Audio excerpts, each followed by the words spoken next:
মুরব্বিয়ান করে আরো দুটো একটা কথা বলে দিই। হাদিস পাকের ভিতরে আসলে আল্লাহ নবী পাক জবানে জানিয়েছে, হাদিস পাকের ভিতরে পরিষ্কার পাওয়া যায় আল্লাহ নবী জানালেন একজন মহিলার সমস্ত দেহটাকে শুধু ঢেকে রাখার নাম পর্দা নয়, একজন মহিলার জবানের পর্দা আছে। জবানের পর্দা মানে আল্লাহ নবী জানালেন, ও আমার সাহাবীরা, আমি নবী জানিয়ে দিলাম নারীরা কথা বলবে, ওই কথার আওয়াজটা যেন ঘরের পাঁচিলের বাইরে না যায়, বেগানা পুরুষেরা যেন না শুনতে পায়।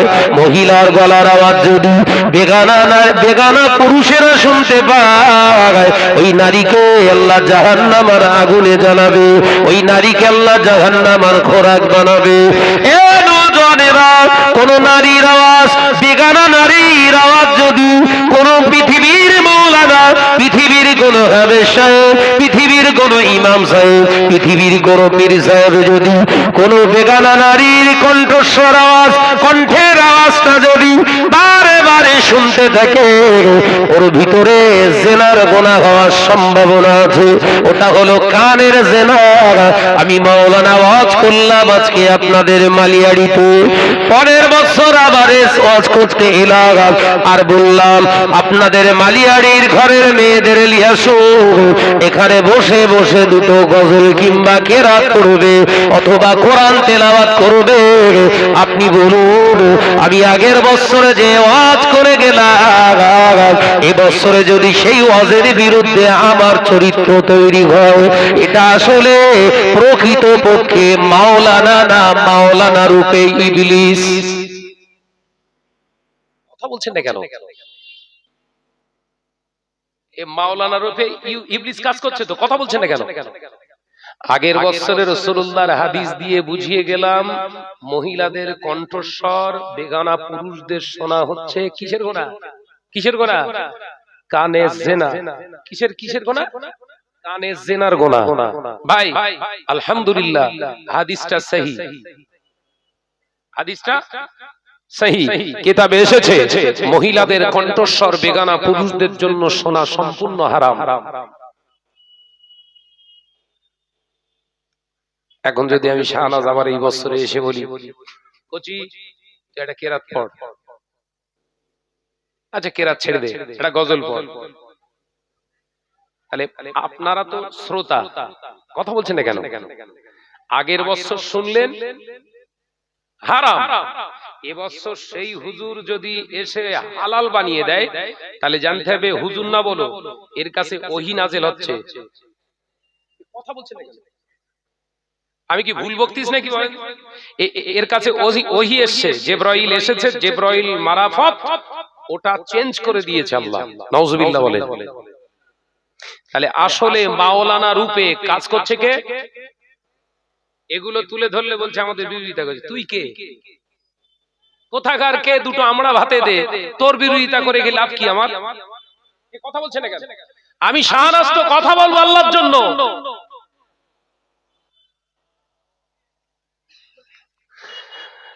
ব্যক্তিগত আক্রমণ করলে, ব্যক্তিগতভাবে আক্রমণ করলে সে আর নিচে মাটি থাকবে না। আমি ব্যক্তিগত আক্রমণ ভালোবাসি না, শরিয়াতকে উল্টে দিলে ছাড় নেই।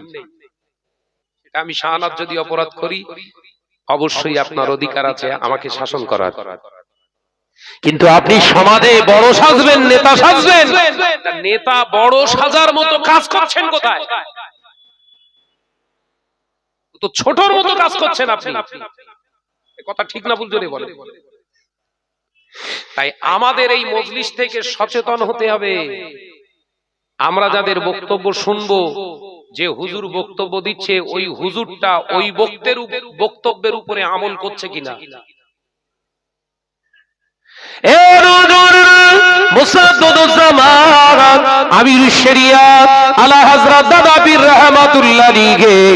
যে সময় আলেম হয়েছিলেন, 19 শতাব্দীর মুজাদ্দিদ আল্লাহর মাহবুব বান্দা মুজাদ্দিদ জামান আবু বকর সিদ্দিক রাহমাতুল্লাহ আলাইহি।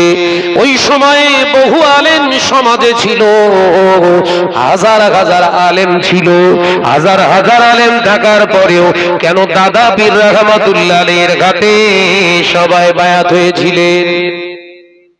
সবাই আলেম বলে, আমি নাম করছি, দেখেন কতগুলো আলেমের ভিতরে যে কটা নাম করছি শুনে দেখেন বা ভেবে দেখেন আলেম ছিলেন কিনা। বশির আল্লামা মাইহির আল্লামা রুহুল আমিন সাহেব রাহমাতুল্লাহ আলাইহি, যিনি শরীয়তের 25,000 কিতাব 18,000 নবীর হাদিস মুখস্থ করেছিলেন। আলেম কথা বলছেন না কেন? আল্লামা শাহ সুফি নিসারউদ্দিন রাহমাতুল্লাহ আলাইহি, যিনি ইলমিয়াত অর্জন করেছিলেন কোথায়? দেহবন্দ বলে একটি মাদ্রাসা রয়েছে উত্তরপ্রদেশ ইউপিতে। যিনি শিক্ষা জীবনে এলেম সঞ্চয় করেছিলেন সেখান থেকে একজন দেহবন্দের বড় মস্ত বড় একজন আলেম, শয় শয় নয় হাজার হাজার কিতাব পড়ে যিনি আলেম হয়েছে, সেই মানুষটাও তো আলেম ছিলেন। তিনিও দাদা হুজুরের হাতে বায়াত গ্রহণ করেছিলেন। একবার জোরে হবে না? আরো জোরে বলুন সুবহানাল্লাহ।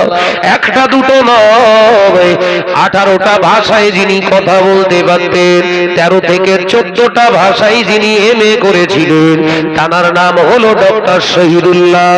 ডক্টর শহীদুল্লাহ এত বড় হায়ার এডুকেটেড একজন মানুষ মুজাদ্দিদ জামানের হাতে কেন বায়াত হলেন? সুবহানাল্লাহ বলবেন। এই যার নাম করছি সব আলেম তো নাকি? এনারা কি শরিয়ত কম বুঝতেন? এই মানুষগুলো তো একা একা নিজের জীবন চালনা করতে পারতেন। কেন আবু বকরের হাতে হাত দিতে গেলেন? আসলে এলেম থাকলেই যে সে আল্লাহ এবং রসুলকে খুঁজে পাবে, আসলে এটা ঠিক অ্যাপ্রোপ্রিয়েট নয়। কেন? এলেমের সঙ্গে সঙ্গে যতটুকু এলেম সঞ্চয় করেছে তার উপরে যদি তার জীবনটা ইস্তেকামাত না দেয়, দৃঢ়তার সঙ্গে আমলিয়াতের জিন্দেগি না বানায়, ওর এলমিয়াতের 1 পয়সা দাম নেই। কথা বুঝতে পারছেন না? এইগুলো সমাজকে জানাচ্ছি, এক শ্রেণীর আলেমের রাগ হচ্ছে। তা হলো কথাটা জানাবো, তা তুই আমারে যা বলিস আর যা করিস করিয়ে যা। আমার লক্ষ্য দুনিয়ার সমাজের বুকে বড় হুজুর হওয়া নয়। আমার লক্ষ্য আমার ভাইরা বড় কষ্ট করে মেহনত করে আমাদেরকে দাওয়াত দিয়েছে, এদের হক যেন নষ্ট না হয়। দাওয়াত বাড়ার জন্য আল্লাহর কসম, যদি এই নিয়েতে আজকে মালিয়াড়িতে জলসায় এসে থাকি, আল্লাহ জানো রাস্তাঘাটে শিয়াল কুকুরের মতো মৃত্যু দান করে। জলসা বাড়ার জন্য আমি কোন স্টেজে বক্তব্য দিই না। আমার মূল মানে মাকসাদ থাকে, উদ্দেশ্য থাকে, জাতি তথ্যটা যেন সঠিকটা পায়। কথা বুঝতে পারছেন না? এই মসজিদে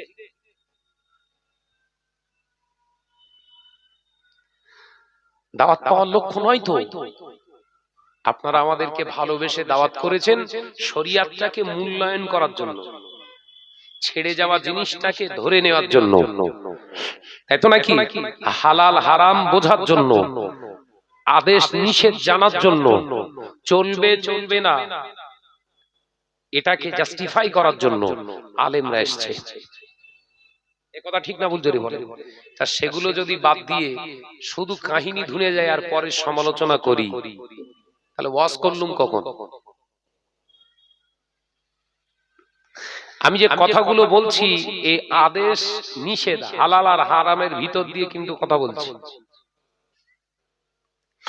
ও নজরে যুবকেরা, ছেলেরা, বাচ্চারা, পর্দানশীল মা-বোনেরা, আল্লাহ নবী পাক জবানে জানালে, ও আমার সাহাবীরা, আমি নবী জানিয়ে দিলাম আমার উম্মতেরা নামাজ আদায় করবে, রোজা আদায় করবে, হজ আদায় করবে, যে যাকাত আদায় করবে, আমার উম্মতেরা দাড়ি রাখবে, টুপি পরবে, উম্মতেরা বড় বড় মসজিদ বানাবে, আমার উম্মতেরা মসজিদ ভর্তি নামাজ আদায় করবে, মুসল্লি ভর্তি হয়ে যাবে মসজিদে, কিন্তু আল্লাহকে ভয় করনেওয়ালা মুসলমানের অভাব হয়ে যাবে। আল্লাহ নবী সাহাবীরা প্রশ্ন করলেন, ইয়া রাসূলুল্লাহ, ইয়া হাবিবাল্লাহ, হুজুর তার কারণটা কি? আল্লাহ নবী বললেন, অলির রিবা, তার কারণ হয়ে যাবে সুদ। আমার উম্মতেরা এত সুদের দ্বারস্থ হবে, ঘরে ঘরে সুদ পৌঁছে যাবে। শুরু হয়েছে না হয়নি? নামাজ আদায় করে, রোজা আদায় করে, হজ করেছে, যাকাত আদায় করে, খোঁজ নিয়ে দেখুন ওই মুসলমানের বাড়ির ঘরের মেয়েটা বোরখা পরে বন্ধনের টাকা নিতে যায়, নামাজ পড়ে, রোজা করে, হজ করেছে, যাকাত দেয়, ঘরের মহিলাদের পর্দা নশিনা করে রেখেছে, কিন্তু খোঁজ নিয়ে দেখেন সুন্দর আলিশান ঘর বানিয়েছে হোম লোনের মাধ্যমে, যেটা খারাপ। খোঁজ নিয়ে দেখুন নামাজ আদায় করে, রোজা আদায় করে, বিরাট বড় বড় প্রতিষ্ঠানের সঙ্গে যুক্ত আছে, খোঁজ নিয়ে দেখুন ঘরের মহিলাদের হেজাবে রাখে না। ঠিক বলিস না ভুল বলিস? জোরে বলে। বোরখা গায়ে দেওয়ার নাম শুধু পর্দা নয়, বোরখা গায়ে দেওয়ার নাম শুধু পর্দা নয়, ও পর্দা নাশিনা মা ও বোনেরা, বোরখা পরা, বোরখাটা হলো একটা লেবাস, একটা ড্রেস, একটা লেবাস, ওটা তুই পরতেও পারিস, নাও পরতে পারিস। শরিয়াতের বিধান হলো তোমার গায়েতে এমন একটা কাপড় জড়াও, এমন একটা কাপড় জড়াও গোটা শরীরটাকে ঢেকে রাখবে, পাশাপাশি বেগানা পুরুষ যেন তোমার প্রতি আকৃষ্ট না হয়, তার সাথে সাথে তোমাকেও সচেতন হতে হবে, তোমার চোখকে অবনত করতে হবে। তুমি বোরখাও পরো, আবার মোবাইলে সিনেমা দেখো, তুমি বোরখাও পরো, আবার হিন্দি গানের পাগল হও, ওটা তোমার জন্য পর্দা হলো না, ওটা তোমার গোপাল জর্দা। বলো বলো বলো। ওটা পর্দা না, ওটা হচ্ছে জর্দা।